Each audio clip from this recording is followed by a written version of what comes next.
बच्चों, मेरा नाम है रुपेश कुमार महतो और आपका हमारे YouTube चैनल में वेलकम है। यहाँ हम क्लास 10 मैथमेटिक्स में आपका चैप्टर नंबर 4 द्विघात समीकरण इसको आज हम लोग कर रहे थे, जिसमें हम लोग एक्सरसाइज 4.1 को हम लोग क्रिस्टल क्लियर कर लिया। हम लोग समझ लिए कि द्विघात समीकरण क्या होता है, द्विघात समीकरण में कैसे कैसे क्वेश्चन हमारे बनाए जाते हैं और किस तरह से लैंग्वेज वाला क्वेश्चन को हम लोग सॉल्व करते हैं। ठीक है बच्चों, और किस तरह से हम लोग उसका गुणनखंड विधि द्वारा हम लोग शून्य भी निकालते हैं, मूल भी निकालते हैं। ठीक है, इतना आप लोग पढ़ चुके हैं। अगर ये इतना आप नहीं जानते तो सबसे पहला वाला वीडियो 4.1 को जाकर देख लीजिए, उसके बाद इसमें आइए। ठीक है, तो इसमें आज हम लोग देखेंगे एक्सरसाइज 4.2 को। इसके लिए हम लोग सबसे पहले कुछ उदाहरण का सहारा लेकर इस चैप्टर को मैं आपको समझाऊंगा। तो सबसे पहले कुछ उदाहरण लेते हैं। तो चलिए देखते हैं कुछ उदाहरण में। सबसे पहले देखिए यहाँ पर देखना है आपका उदाहरण नंबर 3। तो उदाहरण में 3 को लिख लेते हैं, एग्जाम्पल नंबर 3। एग्जाम्पल नंबर 3 को अगर आप देखेंगे, देखिए बोले कि गुणनखंड विधि द्वारा समीकरण 2x square minus 5x plus 3 बराबर 0 के मूल ज्ञात करना है। तो मूल कैसे निकालेंगे? गुणनखंड विधि द्वारा निकालेंगे, गुणनखंड विधि द्वारा। ठीक है, तो ये हम लोग एक उदाहरण लेते हैं जिसके द्वारा आपको एक्सरसाइज 4.2 को समझाएंगे। ठीक है, तो गुणनखंड विधि में क्या किया जाता है? कुछ नहीं किया जाता है। 2x स्क्वायर है ना, x से प्लस 3 बराबर 0। यहाँ पर डिब्बा मैंने ब्रैकेट डालने का मेरा यही समझाने का तरीका है कि 3 और 2 का, यानी 3 और 2 का क्या करना है? गुना करना है। तो गुना करने से क्या होगा? 6 आएगा। ठीक है, 6 आएगा। अब 6 को कुछ इस तरह से आप लिखिए 2 का नंबर के रूप में कि यदि उन दोनों नंबर को जोड़ेंगे तो 5 आएगा, और गुना भागा करेंगे मतलब गुना करने पर 6 आएगा, मतलब जोड़ने या घटाने से 5 आएगा, और उन दोनों नंबर को गुना करेंगे तो 6 आएगा। तो हाँ, आप सही सोच रहे हैं, 3 और 2 को जोड़ेंगे तो 5 आएगा, और 3 और 2 को गुना करेंगे तो 6 आएगा। सही है। इस तरह से गुणनखंड विधि द्वारा हम लोग हल करते हैं। तो 2x स्क्वायर हो गया, माइनस एंट्री करा दिए और x को भी एंट्री करा दिया, माइनस 3x माइनस का 2x। ठीक है, प्लस माइनस माइनस और x आ गया, प्लस 3 बराबर 0। एक क्वेश्चन को आप ध्यान से देख लीजिए, मैं आपको गारंटी देता हूं कि आप सारा क्वेश्चन को बिना देख ले बना सकते हैं। ठीक है, देखिए यहां से हम लोग क्या करते हैं, x को कॉमन ले लेते हैं। तो यहाँ पर क्या बचा? 2x बचा, माइनस 3 बचा यहाँ पर, क्योंकि फिर गुणा करेंगे तो 2x स्क्वायर आ जाएगा, माइनस 3x आ जाएगा। ठीक है, फिर यहाँ से हम लोग क्या करते हैं, 1 को कॉमन ले लेते हैं। तो यहाँ से 2x बचा और माइनस के 3 बचा। क्यों? क्योंकि फिर माइनस 1 को गुणा करें तो माइनस 2x हो, और माइनस प्लस हो जाएगा, 3 का 3 बराबर में आ गया 0। ठीक है बच्चों, इतना समझ में आ गया। और यहाँ से देखिए 2x माइनस 3 मिल रहा है, तो a को लिख देते हैं कॉमन निकाल के, और यहाँ से x माइनस 1 को a को लिख देते हैं, x माइनस 1 को a को लिख देते हैं, बराबर में 0। अब क्या लिखेंगे? अब इसका बनाने का कुछ तरीका होता है, जैसे अब क्या लिखेंगे, 2x माइनस 3 बराबर में 0 और x माइनस 1 बराबर का 0। तो यहाँ से मेरा क्या आएगा बच्चों, 2x, ये माइनस 3 है उसको उधर फेंक देते तो प्लस 3 हो जाएगा। यहाँ से x का वैल्यू क्या आ गया? 3/2, और यहाँ भी x का वैल्यू क्या आ गया? x माइनस 1 को उधर फेंक दे तो प्लस 1। तो x का यहाँ पर 2 का वैल्यू आया, एक प्लस 1 और एक प्लस 3/2। ठीक है बच्चों, तो इस तरह से देखिए यहाँ पर हम लोग इसका गुणनखंड, यहाँ पर आपको अगर लिखना है तो लिख दीजिए गुणनखंड विधि से, गुणनखंड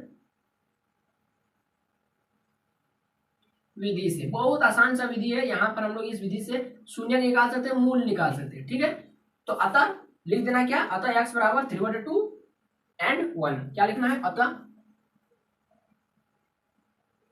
मूल बराबर, अतः क्या निकालने वाला क्वेश्चन में? मूल निकालने वाला। अतः मूल x बराबर, जिसको हम लोग x माने, एक आया 3/2 और एक आया प्लस का 1। हो गया आंसर।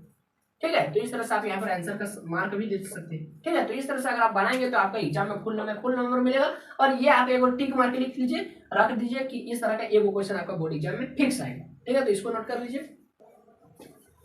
अब हम लोग एक और एग्जाम्पल देखते हैं। एक और मैं आपको एग्जाम्पल देकर समझाऊंगा गुणनखंड विधि से किस तरह से मूल निकाला जाता है। जैसे एक और एग्जाम्पल हम लोग 4 लेते हैं, जिसमें क्या है, 6x square minus x minus 2 बराबर 0। गुणनखंड विधि से आपको मूल निकालने बोला है। ठीक है, एक और हम लोग उदाहरण ले। अगर 3 नंबर उदाहरण से आपको नहीं समझ में आया तो 4 नंबर देख लीजिए, क्या दिक्कत है। ठीक है, देखिए इसको किस तरह से बनाएंगे गुणनखंड विधि से,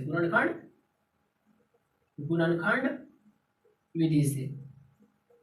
ठीक है, देखिए गुणनखंड विधि से बनाना ना सबसे आसान तरीका है। यहाँ पर हम लोग क्या करते हैं, 6x square minus x minus 2 बराबर 0 लिखा है। इसको हम लोग क्या करते हैं, 6x स्क्वायर माइनस लिखते हैं और ब्रैकेट देते हैं, फिर x लिखते हैं, माइनस 2 बराबर 0। इतना आप खुद से बना सकते हैं। अब क्या करेंगे, देखिए अब यहाँ पर कुछ करना नहीं है, 6 और 2 को गुना करना है। ठीक है, 6 और 2 को गुना करना है, क्या आएगा? 12 आएगा। और 12 को कुछ इस तरह से तोड़िए 2 को नंबर के रूप में, 2 को नंबर के रूप में, कि 2 को नंबर को अगर गुना करेंगे है ना तो 12 आएगा, और 2 को नंबर को आपस में जोड़ेंगे या फिर घटाएंगे तो क्या आएगा? 1 आएगा। x का आगे कुछ नहीं, मतलब क्या? 1 है। तो देखिए 4 में 3 को यदि घटा देंगे, ठीक है, तो 1 आ जाएगा और 4 तिया 12। हाँ देखिए आ जा रहा है। तो यहाँ से देखिए 6x² माइनस का 4x प्लस का 3x माइनस 2 बराबर 0। कुछ नहीं किया, इधर से x को एंट्री कराए, इधर से माइनस को एंट्री कराए, ठीक है, माइनस और माइनस प्लस हो गया, ठीक है। यहाँ से हम लोग क्या करते हैं, 2 और x को कॉमन ले लेते हैं, तो 2 तिया 6x आ जाएगा माइनस 2 दूनी 4, ठीक है, प्लस यहाँ से हम लोग क्या करते हैं 1 को कॉमन ले लेते हैं, तो 3x माइनस 2 आ गया, ठीक है। क्यों आ गया, क्योंकि प्लस 3x और फिर प्लस और माइनस माइनस 2 हो जाएगा, ठीक है, कोई दिक्कत नहीं। यहाँ से 2x प्लस 1 आ जाएगा, ये को निकाल लिए, और यहाँ से 3x माइनस 2 ये को निकाल लिए, बराबर में 0। अब क्या करना है, अब देखिए सारा क्वेश्चन उसी प्रोसेस से हम लोग बनाएंगे, ठीक है, और आपका बिल्कुल सही बनेगा, और यही तरीका ही सबसे आसान तरीका है, ठीक है। और क्या है 3x माइनस 2, इसको भी एक को 0 मान लेते हैं। तो इधर से क्या हो गया 2x बराबर आ गया -1, और x बराबर क्या आ गया 1 बट -1/2 आ गया, और इधर से क्या आ गया 3x बराबर का 2, और इधर से क्या आ गया x बराबर 2/3।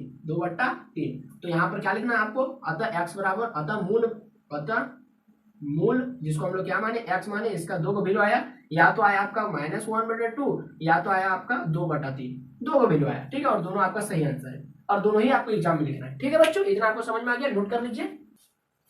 चलिए हम लोग एक और उदाहरण लेते हैं, और इस उदाहरण के द्वारा आपका पूरा समझ में आ जाएगा, पूरा, ठीक है बच्चों, जितना आपके मन में डाउट है सारा क्लियर हो जाएगा।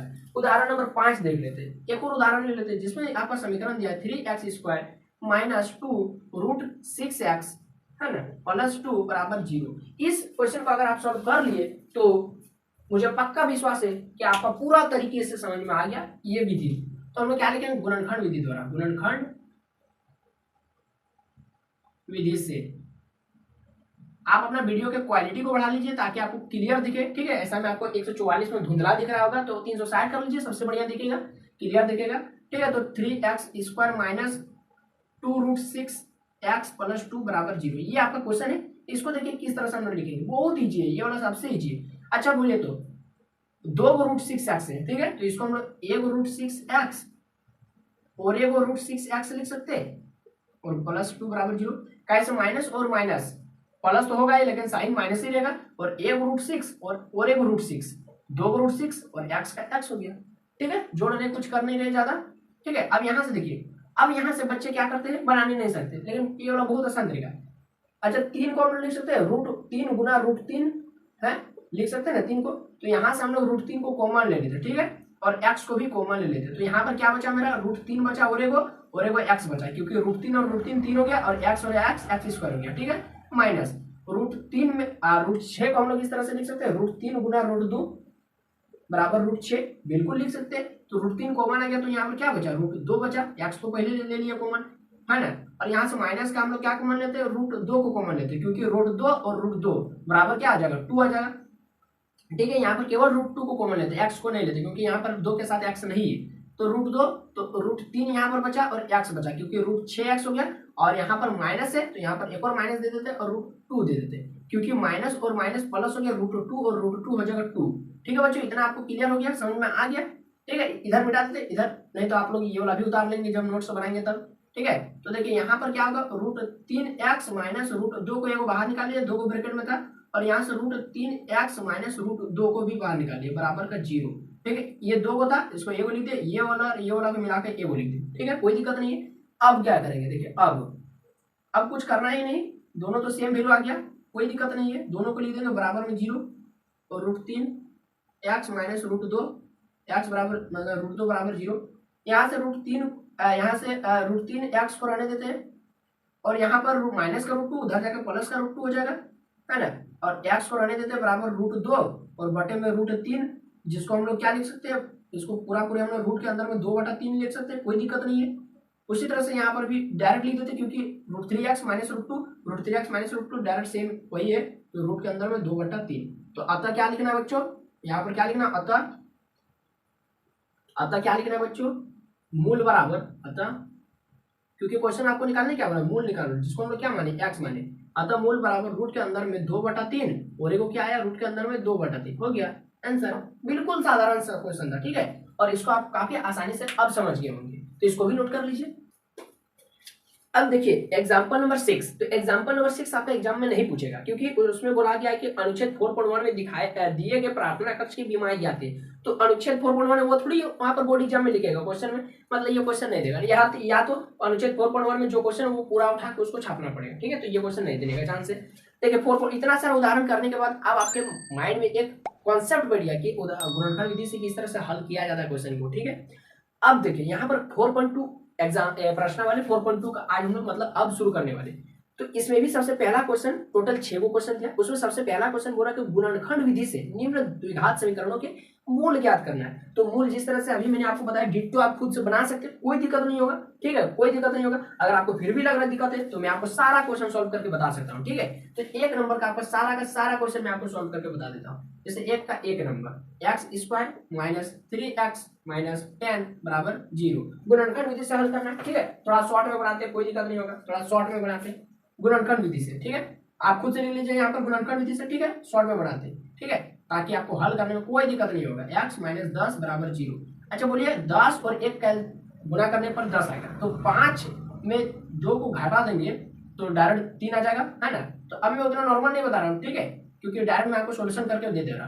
तो 5x माइनस और माइनस प्लस 2x माइनस 10 बराबर 0, ठीक है। थोड़ा स्पीड में बनाते हैं ताकि सारा क्वेश्चन को आपको मैं तुरंत बना दूंगा, ठीक है। तो यहाँ पर x को कॉमन ले लिए तो x माइनस 5 आ गया, यहाँ पर 2 को कॉमन ले लिए तो यहाँ से x माइनस 5 आ गया, ठीक है, बराबर में 0, क्योंकि प्लस माइनस फिर माइनस 10 आ जाएगा, कोई दिक्कत नहीं है। तो यहाँ से x माइनस 5 को एक निकाल लिया, यहाँ से x और प्लस 2 को एक साथ लिख दिया, बराबर में 0। अब लिखते हैं क्या लिखेंगे, अब मेरा क्या निकलेगा यहाँ पर x माइनस 5 बराबर 0, ठीक है, थोड़ा शॉर्ट में बनाते हैं, x प्लस 2 बराबर 0, ठीक है। तो x बराबर आ गया प्लस का 5 और x बराबर आ गया माइनस का 2। तो इस तरह से ये पहला क्वेश्चन हो गया खत्म। अतः x बराबर, अतः मूल, अतः इस लाइन को जरूर लिखना नहीं भूलिएगा, ठीक है, क्योंकि यही वाला लाइन के चलते आपको 1 नंबर कट जाएगा एग्जाम में, नहीं लिखेंगे तो। अतः मूल बराबर 5 और माइनस 2, बस हो गया। चलिए ये हो गया, फटाफट एकदम पूरा स्पीड में लिखेंगे हम लोग, ठीक है। तुरंत से स्क्रीनशॉट कर लिए होंगे, कोई दिक्कत नहीं, वीडियो को रोक करके तुरंत स्क्रीनशॉट कर रहे हैं, ठीक है, तुरंत, क्योंकि आज टोटल 6 क्वेश्चन में तुरंत आपको बता दूंगा। पहले मैंने आपको समझा दिया, अब थोड़ा स्पीड में बना रहा हूँ, ठीक है, 2 नंबर, आपको ताकि अगर आपको कोई भी क्वेश्चन अगर आप खुद बनाएंगे और नहीं बनाने सकेंगे तो यहाँ से फटाक से नहीं देख लेंगे, ठीक है, कोई दिक्कत नहीं। चलिए इसको भी फटाक से बना लेते हैं, ठीक है, इसका भी पैराग्राफ तोड़ देते हैं तुरंत। गुणनखंड विधि से लिखना है 2x² प्लस जगह छोड़ देना माइनस x को लिख के, ऐसा बात नहीं कि हड़बड़ा के एकदम गलत बना देंगे, ऐसा बात नहीं। 6 और 2 का गुणा करेंगे तो 12 आएगा, ठीक है, और 4 में 3 को माइनस करेंगे तो 12 आएगा, मैंने 4 में 3 को माइनस करेंगे तो 1 आएगा, 4 को 3 को गुणा करेंगे तो 12 आएगा, ठीक है, कोई दिक्कत नहीं है। 2x² plus 4x minus 3x minus 6 बराबर 0, कोई दिक्कत नहीं है। तो यहाँ से 2x को कॉमन ले लिए तो यहाँ से x प्लस 2 दूनी 4 माइनस 3 को कॉमन ले लीजिए तो x प्लस 2, क्योंकि प्लस माइनस माइनस और 3 दूनी 6, फिर वही हो जाएगा, ठीक है, कोई दिक्कत नहीं है। यहाँ से 2x माइनस 3 को किसी को भी आगे पीछे लिख सकते, कोई दिक्कत नहीं है, ठीक है, बराबर में 0। तो अब क्या लिखेंगे, 2x माइनस 3 बराबर 0 और एक क्या हो जाएगा x प्लस 2 बराबर 0, ठीक है। तो यहाँ से मेरा क्या आ जाएगा, x बराबर आ गया माइनस 3, उधर जाके प्लस 3 और गुणा में 2 है तो भागा में 2। देखिए कितना शॉर्ट बना रहे हैं, ठीक है, x बराबर हो गया माइनस का 2। तो अतः क्या लिखना है, अतः मूल x बराबर क्या आ गया 3/2 और एक क्या आ गया माइनस का 2, हो गया। नोट कर लीजिए, बहुत एकदम रोक लीजिए वीडियो को, फटाक से नोट कर लीजिए, ठीक है। चलिए स्क्रीनशॉट कर लिए होंगे, ये हो गया 2 नंबर हो गया, मतलब 1 का 2 हो गया, 1 का 3 नंबर देखिए, तुरंत देखिए, पूरा स्पीड में देखिए, ठीक है, तुरंत, कहीं भी आपको बनाने में दिक्कत नहीं होगा। √2x² प्लस 7x प्लस 5 √2, इसको ध्यान से देखिएगा, ठीक है, ये वाला क्वेश्चन आप नहीं बनाने सकेंगे, ये वाला थोड़ा समझने में दिक्कत होगा। गुणनखंड विधि से, ठीक है, √2x² प्लस ये 7 के लिए हम जगह छोड़ देते हैं x प्लस 5 √2 बराबर 0। अब देखिए हम क्या बोले थे, इसको और इसको गुना करना है तो √2x √2 गुना 5 √2, ठीक है, तो 5 को रहने देते, √2 गुना √2 कितना हो गया 2 बराबर 10, यानी क्या करना है, गुना करने पर 10 आना चाहिए और जोड़ने घटाने पर 7 आना चाहिए। तो 5 प्लस 2 7 हो गया, जोड़ने पर 10 आ गया, इसलिए मैं बोल रहा था इसको ध्यान से देखिए। 2x² समझ नहीं समझ में आया, फिर से वीडियो को रोककर पीछे से स्किप करके देख लीजिए, ठीक है, plus 5x plus 2x plus 5 √2 बराबर 0, ठीक है, कोई दिक्कत नहीं है। यहाँ से हम लोग क्या करते हैं, x को कॉमन ले लेते हैं, तो यहाँ से √2x आ गया प्लस यहाँ पर 5 बचा, ठीक है, प्लस यहाँ से 1 को कॉमन ले लेते हैं, ठीक है, तो यहाँ पर 2x 1 को नहीं कॉमन लेते, यहाँ पर √2 को कॉमन लेते हैं, √2 को कॉमन लेते हैं, तो यहाँ पर क्या बचेगा √2 x प्लस 5 बचेगा। क्यों क्यों √2 को कॉमन, क्योंकि यहाँ पर पहले से √2 है और दो √2 को गुना करें तो 2 आ जाएगा, तो √2 गुना √2 2 और x और फिर प्लस 5 √2, ठीक है। गुना करके भी आप देख सकते हैं इंटर करा के, कहीं कहीं कुछ दिक्कत नहीं रहेगा। √2x प्लस 5 और इसको एक साथ लिख देते हैं बराबर 0, ठीक है। अब क्या लिखना है, अब √2x प्लस 5 बराबर 0 और x प्लस √2 बराबर 0, कोई दिक्कत कहीं दिक्कत नहीं होगा, ठीक है। इसमें बना रहे लेकिन आपको समझने में कहीं दिक्कत, ये प्लस 5 है उधर जाके -5 और ये √2 गुना में इधर आके भागा में √2, ठीक है। यहाँ पर भी x बराबर कितना आ गया -√2, कहीं कुछ दिक्कत हुआ नहीं होगा दिक्कत, ठीक है। तो यहाँ पर हम क्या लिख देंगे, अतः मूल जिसको हम लोग क्या माने x माने, और x बराबर क्या आ जाएगा, x बराबर मेरा 2 का वैल्यू है -5/√2 और एक क्या है -√2, हो गया आंसर, कहीं कुछ दिक्कत हुआ नहीं होगा। चलिए इसको भी फटाक से रोक के स्क्रीनशॉट मारिए, चलिए आगे बढ़ते हैं। 1 का 3 हो गया, 1 का 4 नंबर देखते हैं, 1 का 4 नंबर देखते हैं। 2x² माइनस x, इसको भी थोड़ा ध्यान दीजिएगा, ठीक है, ये वाला भी थोड़ा ध्यान दीजिएगा बराबर जी।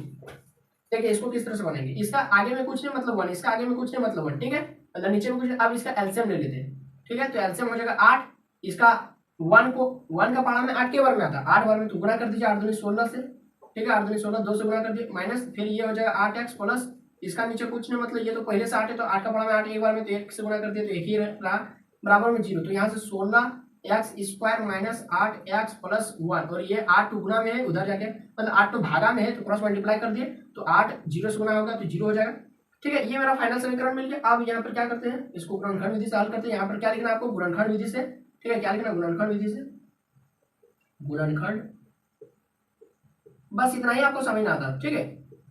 बस यहीं पर किस तरह से हम लोग सॉल्व किए, बस उसके बाद आगे आप खुद से बना सकते हैं। 16x² माइनस जगह छोड़ दिया x प्लस 1 बराबर 0। अब यहाँ पर 16 और 1 का गुणा करिए तो 16 आया। अब 16 को कुछ इस तरह से तोड़िए कि जोड़ने घटाने पर 8 आना चाहिए और गुणा करने पर 16 आना चाहिए, ठीक है। तो क्या होगा, क्या होगा बोलिए फटाक से बोलिए, 4 4 16, 4 प्लस 4, ठीक है, 4 4 8 आ गया। तो 16x² minus 4x minus 4x plus 1 बराबर 0, ये हो गया। तो यहाँ से हम लोग 4x को कॉमन ले लिया तो यहाँ पर 4x प्लस -1, यहाँ -1 को कॉमन ले लिया तो 4x माइनस 1, ठीक है। गुना करके देख लीजिए -4x और माइनस प्लस 1, ठीक है, कोई दिक्कत नहीं, कहीं कुछ दिक्कत आया नहीं आया, ठीक है। बराबर में यहाँ से 4x माइनस 1 को एगो निकाल लेते, 4x माइनस 1 को एगो निकाल लेते और यहाँ से 4x माइनस 1 और एगो इसको साथ में लिख देते, 4x माइनस 1। देखिए दोनों सेम वैल्यू आया लेकिन कोई दिक्कत नहीं है ना, घबराने का कोई बात ही नहीं है। 4x माइनस 1 बराबर 0 और एगो क्या लिखना, 4x माइनस 1 बराबर 0। तो यहाँ से भी x का क्या वैल्यू आया मेरे पास 1 बटा ये -1 है उधर जाकर +1 और 4 गुना में इधर भागा में आ गया, ठीक है। और फिर यहाँ से क्या आ गया x बराबर 1 बटा 4, कोई कहीं दिक्कत हुआ नहीं हुआ। अतः क्या लिखना है, अतः x मूल बराबर, अतः इस लाइन को जरूर लिखिएगा, ठीक है। अतः मूल x बराबर 1 बटा 4 और एगो क्या आया 1 बटा 4, हो गया आंसर, कोई दिक्कत नहीं, ठीक है। इसको रोक के रोक लीजिए और इसको भी स्क्रीनशॉट कीजिए, फिर हम आगे लिखते हैं, ठीक है। ताकि देखिए मैं आपको हर क्वेश्चन बना दूं ताकि मान लेते आपको कोई क्वेश्चन में अटक गए, ठीक है, ताकि आप कोई भी क्वेश्चन में मान लेते अटक गए फिर गूगल में सर्च करेंगे तो इससे अच्छा मैं यहीं पर सारा क्वेश्चन का सॉल्यूशन कर ही दे रहा हूँ, ठीक है। तो 4 हो गया, 5 नंबर देखिए, सो x² माइनस 20x प्लस 1 बराबर 0। देखिए इसको किस तरह से बनाएंगे, ये भी काफी आसानी, इसको भी गुणनखंड विधि से कर लेना है। 100x² माइनस जगह छोड़ देना है, x लिखना है प्लस 1 लिखना है बराबर 0 लिखना है। अब 100 और 1 को गुणा करें तो 100 आएगा और 100 को हम लोग क्या जोड़ेंगे घटाएंगे, है ना, कि 20 आएगा और गुणा करेंगे तो 100 आएगा। तो यहाँ पे क्या करते हैं 10 प्लस 10 कर देते हैं, 10 दाएं 100 हो गया, 10 प्लस 10 20 हो गया, ठीक है। बराबर में ये x² हो गया माइनस का 10x हो गया, यहाँ पर माइनस का 10x हो गया प्लस 1 बराबर 0, ठीक है। तो यहाँ से देखिए यहाँ पर हम लोग कॉमन क्या लेंगे, 10x को कॉमन ले लेते हैं, बराबर यहाँ पर क्या आया 10x माइनस 1 आया और यहाँ पर -1 को कॉमन ले लेते हैं तो यहाँ पर 10x माइनस 1 आया, ठीक है। क्योंकि फिर से आप एंट्री करा के देख लीजिए वही होगा -10x माइनस 10x यहाँ पर, है ना, और माइनस प्लस 1 होगा, ठीक है। यहाँ पर देखिए 10x माइनस 1 को एक साथ लिख दिया और यहाँ से 10x माइनस 1 2 था तो उसको एगो लिख दिया, ठीक है, दोनों सेम वैल्यू आया, कोई दिक्कत नहीं है। अब क्या लिखेंगे 10x माइनस 1 बराबर 0 और एगो क्या लिखेंगे 10x माइनस 1 बराबर 0। तो यहाँ से x का क्या वैल्यू आया 1 बटा 10, यहाँ पर भी x का क्या वैल्यू आया 1 बटा 10, हो गया आंसर, ठीक है। और लास्ट में क्या लिख देना एक लाइन, अतः x बराबर सॉरी अतः मूल x बराबर 1 बटा 10 और एगो 1 बटा 10, हो गया आंसर। क्या कहीं दिक्कत है, कहीं कुछ समझने में दिक्कत नहीं आया, ठीक है। तो ये हो गया सारा क्वेश्चन, आई होप कि आप लोग नोट कर ले होंगे, ठीक है, समझना है बहुत जरूरी, ठीक है। लिखना जरूरी नहीं है, समझना जरूरी है, ताकि मान लो आप कोई भी क्वेश्चन नहीं बना रहे फिर भी आप समझ रहे ना तो सक जाएंगे एग्जाम में। उदाहरण क्वेश्चन नंबर 2 देखिए, बोला कि उदाहरण 1 में दी गई समस्याओं को हल कीजिए। उदाहरण 1 में आप ध्यान दीजिए, उदाहरण 1 में हम लोग पढ़े थे, याद कीजिए क्या पढ़े थे उदाहरण 1 में, हाँ जॉन और जीवंती वाला क्वेश्चन तो उसमें एक और क्वेश्चन था कुटीर उद्योग वाला, तो टोटल 2 क्वेश्चन था, वो मैंने आपको पिछला वीडियो में पढ़ाया, आप इससे पहला वाला वीडियो जाकर देखिए, वहां पर जॉन और जीवंती वाला सबसे पहला क्वेश्चन ही है, ठीक है। एक का 2 क्वेश्चन था, उदाहरण 1 में 2 क्वेश्चन था, जॉन और जीवंती में टोटल 45 को कंचा थे उनके पास, और वो क्या था कुटीर उद्योग में खिलौनों की संख्या, ठीक है, बनाए गए निर्मित खिलौनों की संख्या। तो उन दोनों क्वेश्चन को आप ध्यान से देख लीजिए और वही वाला दोनों क्वेश्चन को यहाँ पर लाकर छाप दीजिए, बस हो गया आंसर, ठीक है। 3 नंबर देखिए, ऐसे 3 नंबर देखिए, बहुत इंपॉर्टेंट क्वेश्चन है ये सब, जो है ना ये सब कंपटीशन का एग्जाम में भी पूछता है, ठीक है। बोला कि ऐसी 2 संख्याएं ज्ञात कीजिए, हमको नहीं पता क्या है कोई 2 संख्या जिसका योग 27 हो और गुणनफल 128 सॉरी 182, तो मान लेते हैं सोल्यूशन जब करेंगे, ठीक है। ऐसा कंपटीशन के एग्जाम में सोल्यूशन नहीं करता, तो डायरेक्ट फॉर्मूला से बैठा देते हैं या फिर शॉर्टकट बना देते हैं। तो माना पहली संख्या हमको नहीं पता क्या संख्या है, मान लेते हैं x, दूसरी संख्या भी हमको नहीं पता, तो हम क्या मानेंगे दूसरी संख्या को हम लोग क्या मानेंगे, देखिए दोनों संख्याओं का योगफल कितना दिया 27, तो एक संख्या यदि x है तो दूसरा संख्या क्या होगा 27 माइनस x होगा, ठीक है। थोड़ा माइंड लगाइए खुद से, ठीक है। अकॉर्डिंग टू क्वेश्चन फिर क्या बोल रहा है, देखिए बोल रहा है कि और उनका गुणनफल, दोनों संख्याओं का गुणनफल 182 है, तो दोनों संख्या क्या है, एगो x है और एगो क्या है 27 माइनस x है, और दोनों को गुणा करने पर कितना आ रहा है 182 आ गया, हो गया। तो इसको सॉल्व कर दीजिए, है ना। देखिए ये 27x ये माइनस एक्स स्क्वायर ये बराबर 182, तो इसको क्या करना है माइनस है ना, माइनस एक्स स्क्वायर है ना, उसको उधर भेज दीजिए, तो ये प्लस एक्स स्क्वायर है, माइनस 27 सॉरी ये प्लस 27x है ना, उसको उधर भेज दीजिए तो माइनस का 27x हो जाएगा, और ये पहले से उधर ही है तो प्लस 182, और इधर कुछ नहीं बचा मतलब 0 बचा। अब इसको क्या करना है, और कुछ करना है क्या, थोड़ा देख लेते बुक में, थोड़ा बुक में और पढ़ लेते क्वेश्चन, कुछ करना है क्या, ऐसी 2 संख्या ज्ञात करना। अच्छा हमको x और y का वैल्यू भी निकालना, तो x और y का वैल्यू निकालने के लिए क्या करते हैं गुणनखंड विधि से, देखिए ये सॉल्व करना बड़ी बात नहीं है, समझना बड़ी बात है, और इसको किस तरह से हम लोग बनाए वो बड़ी बात है, ठीक है। यहाँ से सॉल्व करना तो कोई भी बना सकता है, ठीक है, गुणनखंड विधि से। तो गुणनखंड विधि में हम क्या करते हैं एक्स स्क्वायर माइनस जगह छोड़ देते हैं x प्लस 182 बराबर 0। अब 182 और यहाँ पर एक्स स्क्वायर का आगे कुछ मतलब क्या है 1, 182 और 1 को गुणा करेंगे तो 182 आएगा। अब 182 को कुछ इस तरह से आप तोड़िए कि गुणा करेंगे 2 संख्या को तो 182 आएगा, और जोड़ने घटाने से 2 संख्या को 27 आएगा, ठीक है। तो आप ध्यान देंगे तो ये जो होगा ना ये 14 और 13 को होगा, 14 और 13 को यदि आप गुणा करेंगे, ठीक है, तो देखिए गुणा करने पर क्या आ रहा है 14 तो 42 के 2 में 4, 14 और 4 18, देखिए हाँ 14 और 13 को यदि हम लेंगे, है ना, तो 13 और 14 को यदि हम जोड़ेंगे तो 27 भी आ जा रहा है, देखिए 4 3 7 2, है ना, और इसको दोनों गुणा करने पर 182 भी आ जा रहा है, ठीक है। तो ये हो गया 13 और 14 और 13 को लिख सकते हैं x square minus 14x minus 13x plus 182 बराबर 0, ठीक है। इसको निकाल देते कोई दिक्कत नहीं, ठीक है। अब इसको आगे हम लोग फर्दर सॉल्यूशन करते हैं, तो यहाँ से देखिए x को यहाँ से कॉमन ले सकते हैं हम लोग, कोई दिक्कत नहीं है, तो यहाँ पर x माइनस 14 बचेगा, ठीक है, और यहाँ से माइनस का 13 को कॉमन ले लीजिए, तो यहाँ पर क्या बचेगा बच्चों x बचेगा और माइनस का 14 बचेगा बराबर 0, क्योंकि देखिए माइनस 13 और x तो माइनस 13x आ गया, और माइनस और माइनस प्लस तो माइनस और माइनस प्लस हो गया, और यहाँ पर देखिए 13 और 14 को गुणा करने से 182 आ जाएगा, मतलब हम लोग ये वाला जो है ना बिल्कुल सही बनाए। तो यहाँ पर देखिए ये क्या हो गया x माइनस 14 2 को में से एक निकाल लिया, और x और माइनस 13 जो अलग अलग था उसको एक जगह लिख दिया। अब क्या लिखेंगे, अब x माइनस 14 बराबर 0, ठीक है, और x माइनस 13 बराबर 0, तो यहाँ से मेरा x का क्या वैल्यू आ गया 14, और यहाँ पर x का क्या वैल्यू आ गया 13, यानी x का 2 का वैल्यू आया, एगो 14 और एगो 13, ठीक है। तो यहाँ पर क्या लिखेंगे, अतः यही वाला लाइन को लिखना, पहली संख्या x बराबर, अतः पहली संख्या x बराबर या तो 14 या तो 13, तो दूसरी संख्या फिर क्या होगा, दूसरी संख्या होगा x 27 minus x, 27 minus x, मतलब 14 में 27 को 27 में 14 को माइनस करें तो 13 आएगा या 14 आएगा, हो गया, ठीक है। देखिए यहाँ पर x का 2 वैल्यू आ रहा था, इसीलिए हमको दोनों को यहाँ पर पुट करना पड़ेगा, एक बार x लेंगे तो एक क्या होगा 13 आएगा, मतलब एक बार x का वैल्यू लेंगे 14 तो 27 माइनस एक्स का क्या वैल्यू आएगा 13 आएगा, एक बार x का वैल्यू 13 लेंगे तो इसका वैल्यू क्या आएगा 14 आएगा, सिंपल सी बात। तो इसको दोनों को आपको लिख देना एग्जाम में, ठीक है, बनाने आएगा एग्जाम में तो आप इसको काफी आसानी से बना सकते हैं, तो इसको पहले नोट कर लीजिए।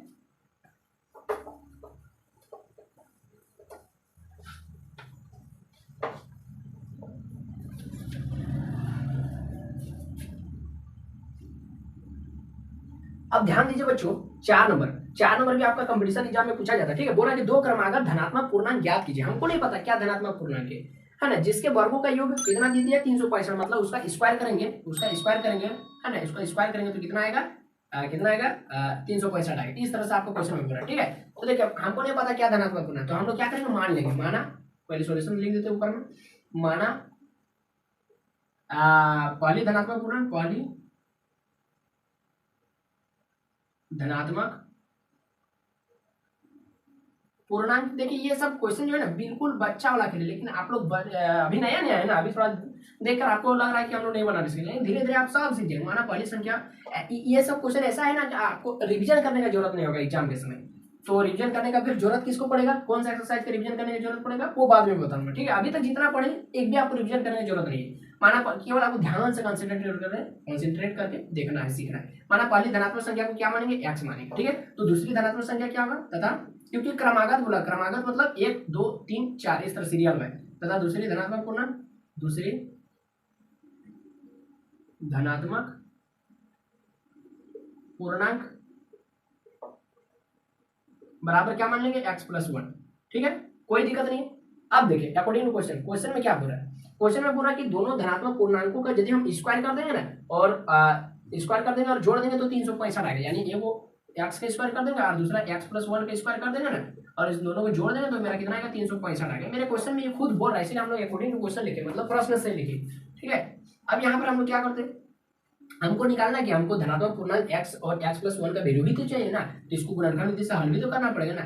तो प्लस, अब इसको तोड़ देते तो a प्लस बी का होल स्क्वायर में, तो a square plus B square, तो 1 का स्क्वायर 1 ही होगा, प्लस 2ab, तो 2 और a का वैल्यू x और b का वैल्यू 1, तो लिखकर फायदा नहीं है, बराबर में 365। ठीक है, कोई दिक्कत नहीं।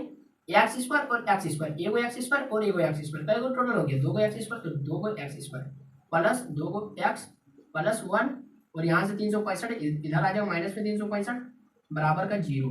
तो यहाँ क्या हो जाएगा बच्चों, 2x² प्लस 2x और माइनस का 364 हो जाएगा बराबर का 0। तो यहाँ से हम लोग 2 को कॉमन भी ले सकते हैं, 2x² प्लस x माइनस का कितना आ जाएगा 1, 2 एकम 2, 2 बटे 16, 2 दूनी 4, 182 बराबर 0।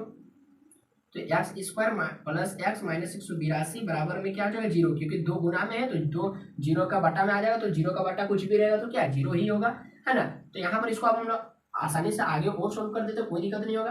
ठीक है, तो इसको क्या करते हैं, गुणनखंड विधि से आप सोल्व करना है, तो x इसको जगह छोड़ देंगे, माइनस यहाँ पर x लिख देंगे, माइनस 182 लिखेंगे बराबर 0। अब 182 और 1 इसका x² का आगे टोटल क्या है 1, तो 182 और 1 को गुणा करें तो 182 आएगा, और 182 को क्या तोड़ेंगे या जोड़ेंगे, घटा करेंगे कि मेरा 1 आना चाहिए, तो 14 माइनस 13, है ना। अभी हम लोग किए थे 182 आ गया था, तो 14 में 13 को माइनस करेंगे तो 1 आ जाएगा, और 14 और 13 को गुणा करेंगे तो 182 आ जाएगा।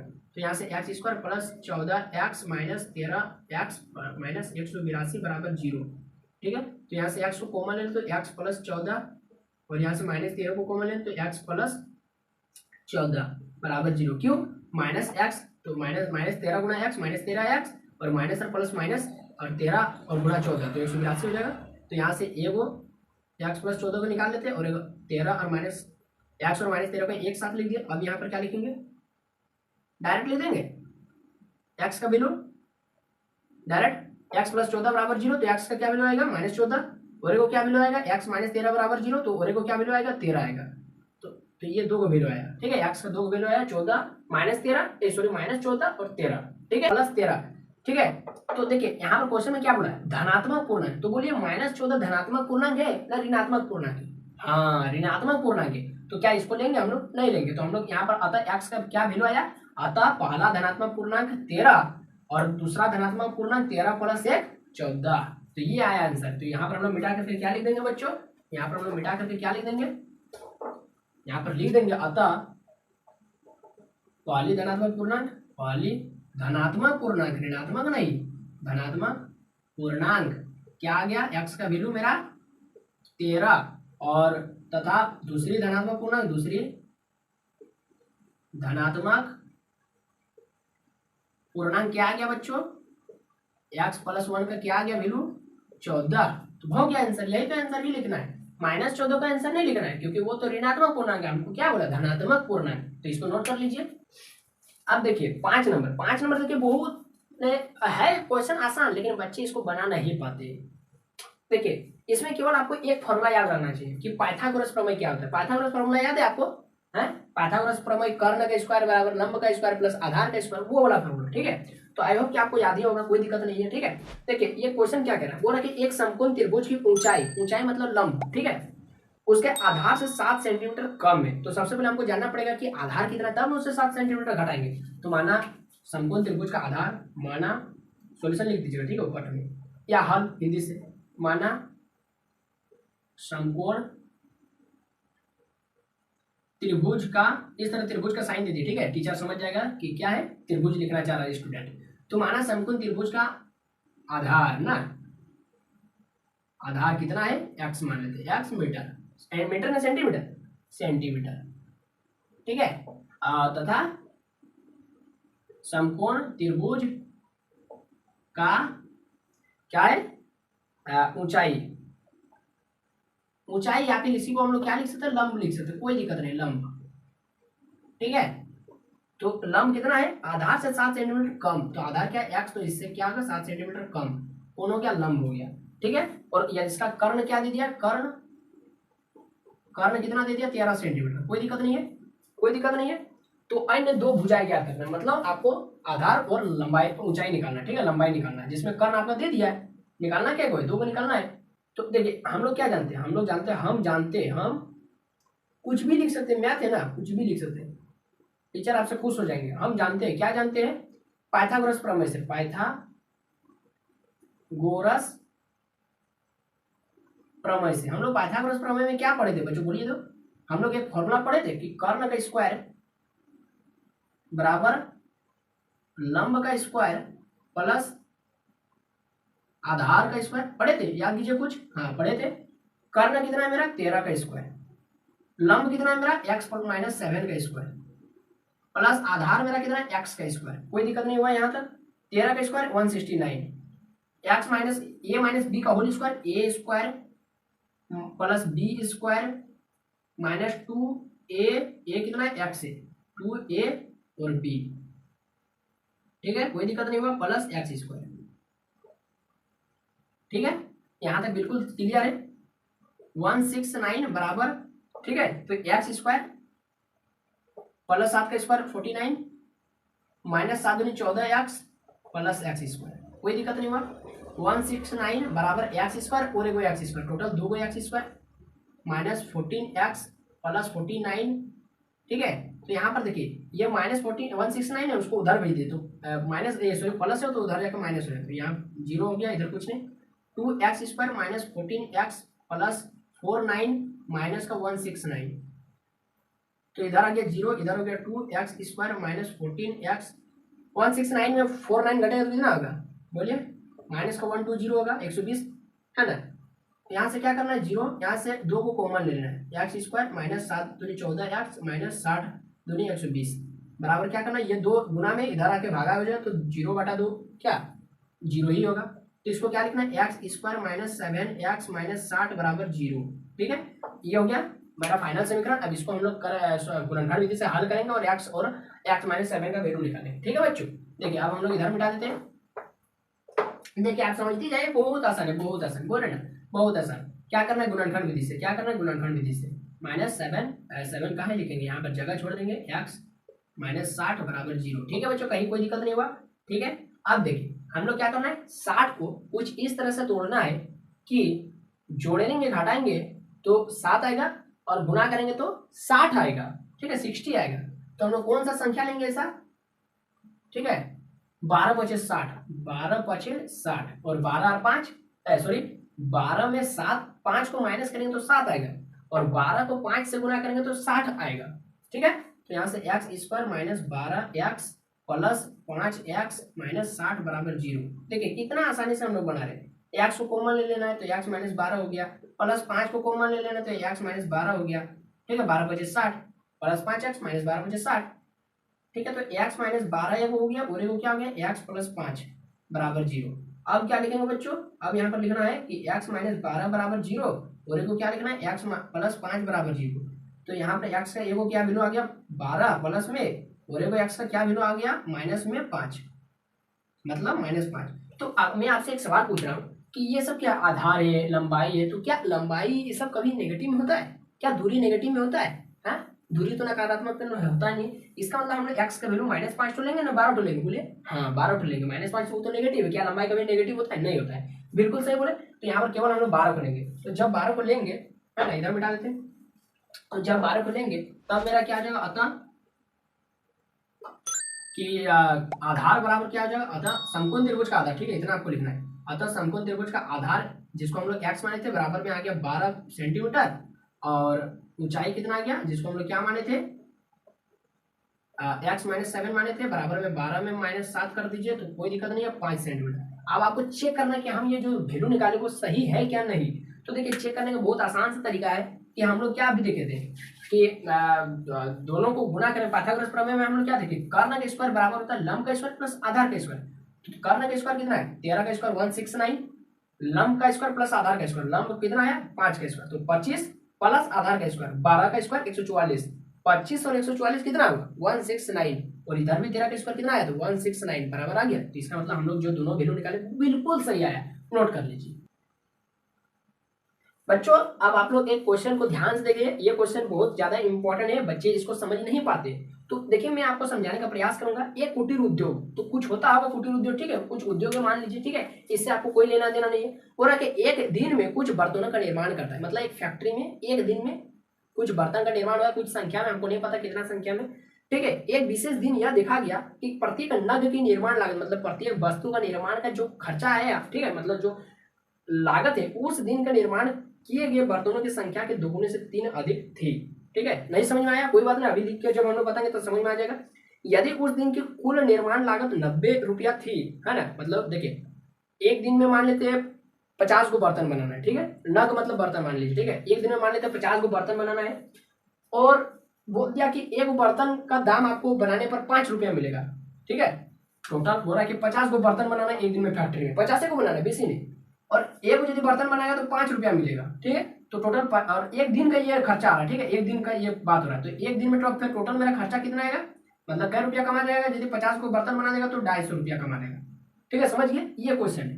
तो देखिए, इसका मतलब हम लोग क्या किए, गुना किए हैं, एक दिन में जितना बनाया और एक का दाम जितना गुना कर दिया, मेरा टोटल एक दिन में बनने वाला का दाम आ गया, ठीक है। वही वाला यहाँ पर करेंगे, ठीक है। देखिए बोला नीचे से पढ़िए, निर्मित उस दिन निर्मित बर्तनों की संख्या और प्रत्येक नग की लागत ज्ञात कीजिए। तो मान लेते हैं, माना सॉल्यूशन क्या करेंगे, माना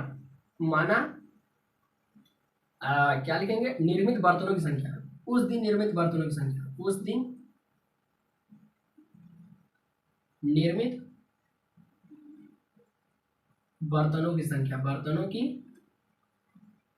संख्या हमको नहीं पता, यही तो निकालना है, जिसको हम लोग क्या मानेंगे, x मान लेंगे, ठीक है, कोई दिक्कत नहीं। और फिर क्या मानेंगे, निर्मित बर्तनों की संख्या और प्रत्येक नग की लागत ज्ञात कीजिए, प्रत्येक नग की लागत तथा प्रत्येक नग मतलब वस्तु, ठीक है, प्रत्येक नग की लागत मतलब मूल्य, ये कितना होगा बोलिए, इसको तो y नहीं मान सकते, ठीक है, इसको क्या मानेंगे, देखिए क्वेश्चन को पढ़िए, ठीक है। एक विशेष दिन यह देखा गया कि प्रत्येक नग के निर्माण लागत, जो अभी हम निकाल रहे, उस दिन के निर्माण किए गए बर्तनों की संख्या के, उस दिन निर्माण किए गए बर्तनों की संख्या x के 2 गुने 2x से 3 अधिक थी, +3। देखा, इस तरह क्वेश्चन को हम लोग पढ़ के लिखे, ठीक है। मतलब बोला कि जो प्रत्येक नग की जो लागत थी वो उस दिन निर्माण किए गए बर्तनों के 2 गुने से 3 अधिक थी। और क्या बोला है, तो कुल उस दिन टोटल खर्चा कितना है, देखिए मतलब एक दिन में टोटल x को बर्तन बना रहा, और एक वो बर्तन का दाम है 2x + 3, तो टोटल एक दिन का खर्चा कितना आया, टोटल एक दिन का खर्चा आया 90 रुपया। मतलब एक दिन टोटल जब सारा बर्तन को बना दिया तो उसको 90 रुपया मिला। तो किसको किसको, मतलब टोटल बर्तन था x और एक बर्तन का दाम था 2x + 3, तो इस तरह से मेरा टोटल खर्चा कितना आया, 90 रुपया अकॉर्डिंग टू क्वेश्चन। तो कुछ इस तरह से 2x² + 3x बराबर 90, कोई दिक्कत नहीं है। ये क्या करेंगे, 2x² + 3x - 90 बराबर 0। अब इसको गुणनखंड विधि से हल करेंगे, तो 2x² प्लस जगह छोड़ेंगे x - 90 बराबर 0। अब देखिए, अब हमारा नियम क्या कहता था कि पहला और तीसरा को गुना करना है, 90 और 2 गुना होगा तो कितना होगा 180। 180 को कुछ इस तरह से तोड़िए दो नंबर के रूप में कि दोनों नंबर को यदि जोड़ेंगे या घटाएंगे तो 3 आना चाहिए, और दोनों को गुणा करने से 180 आना चाहिए। तो अगर आप ध्यान देंगे तो 15 और 12 को यदि आप माइनस करेंगे, है ना, 15 और 12 को यदि माइनस करेंगे, 15 माइनस 12 तो आपका 3 आ जाएगा, और दोनों को गुना करके देखिए 180 आ जाएगा। ठीक है, तो इसी को ले लेते हैं 2x² plus 15x minus 12x minus 90 बराबर 0। कहीं कोई दिक्कत नहीं है। यहाँ से क्या कॉमन लेंगे, x को कॉमन ले लेते हैं, 2x प्लस 15 माइनस 12 को कॉमन लेते हैं, x माइनस x प्लस 15, 12 नहीं कॉमन लेते, 6 कॉमन ले लेते हैं, 6 दूनी 12x प्लस 15 छक्के 90 बराबर 0। ठीक है, कहीं कोई दिक्कत नहीं हुआ। मतलब देखिए अगर आप भूल भी जाएंगे ना हमको क्या कॉमन लेना है, तो यहाँ पर देख लीजिए कि क्या मेरा कॉमन आना चाहिए, उसी को ले लीजिए। ठीक है, फिर आप देखिए अपना बना करके 6 दूनी 12x, हाँ सही आ जाए, 15 छक्के 90, हाँ सही आ जाए। ठीक है, तो इस तरह से, इसीलिए तो बोल रहे हैं इस क्वेश्चन से हमें रिविजन करने का भी जरूरत नहीं है। x माइनस 6 2x प्लस 15 बराबर 0। अब क्या करना है, x माइनस 6 बराबर 0, और क्या करना है 2x प्लस 15 बराबर 0। कहीं कोई दिक्कत नहीं हो, x का 2 का वैल्यू आएगा, एगो प्लस का 6, और एगो x का क्या वैल्यू आएगा माइनस 15/2। तो बोलिए माइनस 15/2 को तो लेंगे नहीं क्योंकि वो नेगेटिव में आ रहा है। ठीक है, तो हम लोग कौन वाला लेंगे, प्लस का 6 लेंगे, यानी एक दिन में टोटल 6 को बर्तन बनाया। ठीक है, एक दिन में टोटल क्या को बर्तन बनाया, 6 को बर्तन बनाया, और एक बर्तन का दाम कितना था, 6 दूनी 12 और 3 15 रुपया। ठीक है, अतः x बराबर 6 को बर्तन, और 2x प्लस 3 बराबर क्या आ गया, 6 दूनी 12 अरे 6 दूनी 12 और 3 15 रुपया, यानी 6 को बर्तन बनाया टोटल एक दिन में, और एक बर्तन का दाम 15 रुपया था। तो इसको भी नोट कर लीजिए। तो ठीक है बच्चों, ये वीडियो यहीं पर समाप्त होता है क्योंकि आपका एक्सरसाइज 4.2 खत्म हो गया। टोटल इतना ही क्वेश्चन था, इसमें 6 क्वेश्चन था। तो आई होप कि आपको वीडियो बहुत अच्छा लगा होगा। वीडियो यदि अच्छा लगा तो लाइक करें, अपने दोस्तों में वीडियो के लिंक को शेयर करना नहीं भूलिएगा, और अगर आप हमारे चैनल पर अगर आप पहली बार आए तो चैनल को बिल्कुल सब्सक्राइब करना ना भूलें। ठीक है, ताकि आपको 2024 का सिलेबस शुरू हो गया क्लास 10 का, तो आपको आगे भी तो पढ़ाई करना है ना। हाँ, आगे का भी तो आपको क्वेश्चन चाहिए, आगे भी क्या ऑब्जेक्टिव क्वेश्चन आने वाला है, सारा चीज आपको चाहिए। तो आप इसके लिए हमारे चैनल को सब्सक्राइब कर लीजिए, बेल आइकन को ऑन कर लीजिए, नोटिफिकेशन को चालू कर लीजिए, ताकि कभी भी हम लोग वीडियो अपलोड करें तो सबसे पहला नोटिफिकेशन आप ही का मोबाइल में जाए, ताकि आप कभी भी बैठ के उस वीडियो को देख सकते, पढ़ सकते, बना सकते नोट्स। तो बस अभी के लिए इतना ही। जय हिंद, वंदे मातरम।